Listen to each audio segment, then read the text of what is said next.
Assalamualaikum warahmatullahi wabarakatuh.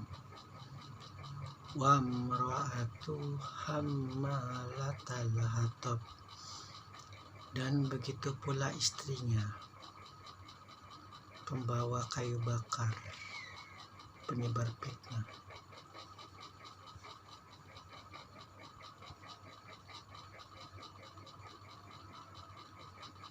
Pasangan yang sangat ideal, seperti umur yang menemukan bautnya.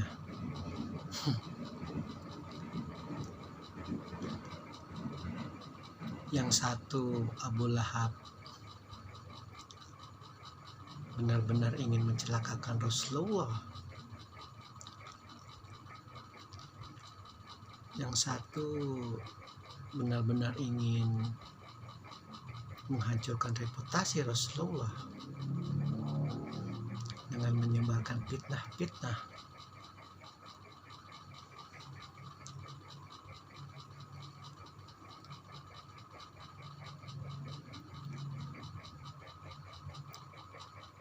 Tak ada contoh yang lebih baik daripada surat Al-Lahab bagi umat Rasulullah untuk bercermin agar berhati-hati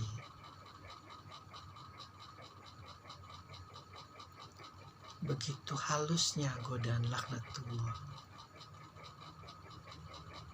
sampai-sampai ada sepasang suami istri yang begitu sejoli, sebegitu sepaham, sebegitu sepemikiran dalam niatnya untuk melakukan kejahatan, kebusukan, kedengkian. Dengki yang dalam nukilan beberapa hadis seperti api yang memakan kayu bakar, sebanyak dan seberat atau sebesar apapun kayu bakar atau pahala-pahala yang kita kumpulkan selama ini, kebaikan-kebaikan kita selama ini, amal-amalan berupa ibadah atau non-ibadah selama ini. Tapi jika ada tersulut api yang namanya dengki, habis. Yang tersisa kegelapan pandangan, kegelapan batin. Hawa nafsunya berkobar-kobar hanya untuk satu kata, mendengki nama Muhammad. Bagaimana caranya agar Muhammad namanya rusak, umatnya kita siksa, jalannya kita halangi sampai titik darah penghabisan. Ini kalau kita umatnya terus ada keluarga model macam ini, bisa salah ulamanya yang tidak memberi pelajaran atau memang dianya terlalu bodoh. Wallahu alam. Karena ini contoh yang nyata. Al-Quran itu sejarah dari Adam sampai Rasulullah, contoh-contoh nyata perjalanan hidup manusia yang pelajarannya bisa kita ambil. Dan ini contoh yang paling terakhir, Rasulullah.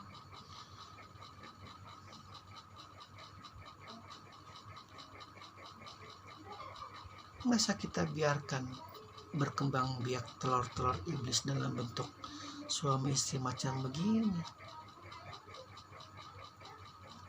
Kedengkian semacam ini yang selalu ingin melihat orang menderita, padahal nggak salah apa-apa. Muhammad saudaranya. Kalau dia cemburu kepada Ali yang ketika Rasulullah mengaku dirinya Nabi sampai 3 kali Ali padahal usia masih 8 tahun dan yang lain tidak mengakui. Ya sudah, Ali juga akan ponakan dia juga. Dia akan bersaudara sama Abu Thalib. Salahnya di mana?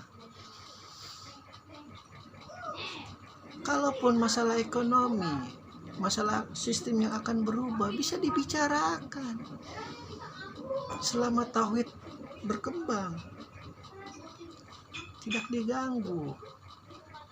Kalian sembah aja berhala-berhala kalian di dalam rumah kalian. Jangan ganggu kami.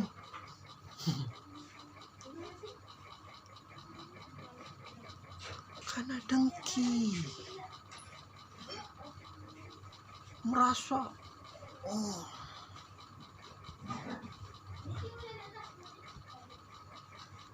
menganggap orang lain tidak layak mendapat kebahagiaan, hanya dia harus jadi pusat perhatian. Abu Lahab ini. Janganlah. Kalau mau eksis ya eksis, tapi jangan mengganggu keeksisan orang lain juga. Ini model-model telur-telur iblis laknatullah. Mau dibilang pusing enggak, dibilang gaya pusing, karena dia manusia juga. Ya akhirnya kita harus ingat dosa-dosa kita sendiri, aib-aib kita sendiri. Sibuk saja urusin itu. Jadi tidak pusing lagi melihat kelakuan manusia yang modelnya seperti Abu Lahab dan istrinya, keturunan Abu Sufyan. Memang keturunan yang merasa dirinya besar. Gak boleh ada yang lebih besar dari dia.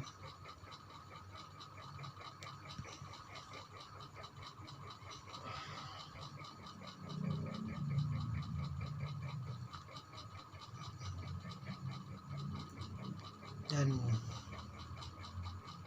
binasalah Abu Lahab. Hartanya tidak bisa menyelamatkan dirinya, dan segala usahanya pun akan binasa.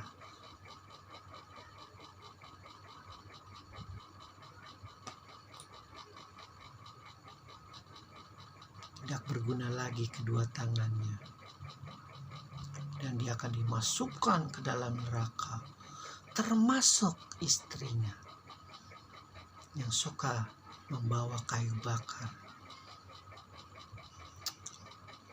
Perumpamaan mungkin dalam bahasa Arab adalah penyebar fitnah.